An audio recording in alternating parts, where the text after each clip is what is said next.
বন্ধুসকল আজি আপোনালোকক এটা নতুন ভিডিঅ'লৈ স্বাগতম জনাইছোঁ। আজি মোৰ ভিডিঅ'টো টপিকটো অলপ বেলেগ ধৰণৰ, বিশেষকৈ আমাৰ বহুত মানুহে নাজানে, সেইকাৰণে মই ভিডিঅ'টো বনাইছোঁ। আশা কৰিছোঁ এই নীতি নিয়মখিনি পালন কৰিব আপোনাৰ নতুনকৈ জগা গৰুজনীৰ লগত। বন্ধুসকল, যদি আপোনাৰ ঘৰত গৰু জগিছে তেতিয়াহ'লে সঁচাকৈ কেইটামান নিয়ম আপুনি মানিবই লাগিব। এই নিয়মবিলাক কি হয় মই আজি এফালৰ পৰা কৈ যাম, আপোনালোকে ধুনীয়াকৈ শুনিব। প্ৰথমতে যেতিয়া পোৱালিটোৰ জন্ম হয়, পোৱালিটো জন্ম হোৱাৰ লগে লগে পোৱালিটোক অকণমান মিঠাতেল খুৱাই দিব লাগে। সি যাতে গাখীৰ খোৱাৰ আগত মিঠাতেল অকণমান খাবলৈ পায়, তাৰ সেইটো আপোনালোকে ব্যৱস্থা কৰিব। দ্বিতীয়তে গৰুজনীক কেতিয়াও খেৰ নোখোৱাব। তৃতীয়তে গৰুজনী যি জল সৰা বুলি কোৱা হয়, এই জল সৰিবলৈ সময় লাগে। এই জল সৰাৰ পিছত গৰুজনীয়ে কেতিয়াবা খাই দিয়ে।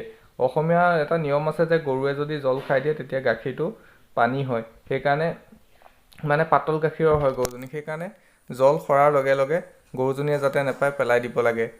চতুৰ্থতে গৰুজনী খুব পিয়াহ লাগি থাকে, এনেকুৱা অৱস্থাত আপুনি ঠাণ্ডা পানী খোৱাটো ইমান ভাল নহয়। সেইকাৰণে আপুনি এটা কাম কৰিব, গৰম পানী অলপ লৈ কুহুমীয়া পানী কৰি তাত গুড় মিলাব, যথেষ্ট গুড় মিলাই আপুনি খুৱাই দিব, তেতিয়াও আপোনাৰ গৰুজনীয়ে সেই পিয়াহৰ পৰা সুফল লাভ কৰিব। পঞ্চমতে হৈছে, যদি গৰুজনী জল সোনকালে নসৰে তেতিয়াহ'লে ভলুকা বাঁহৰ পাত নহ'লে বেঙেনাৰ ফুল আপুনি খুৱাব পাৰে গৰুজনী, তেতিয়া সোনকালেই জল সৰিব আৰু সুফল লাভ কৰিব। ষষ্ঠতে গৰুজনী যদি ঠাণ্ডা দিনত জগিছে তেতিয়াহ'লে ধান খেৰৰ জুই দিয়াৰ ব্যৱস্থা কৰক, গৰুজনী কঁপনি উঠিব পাৰে।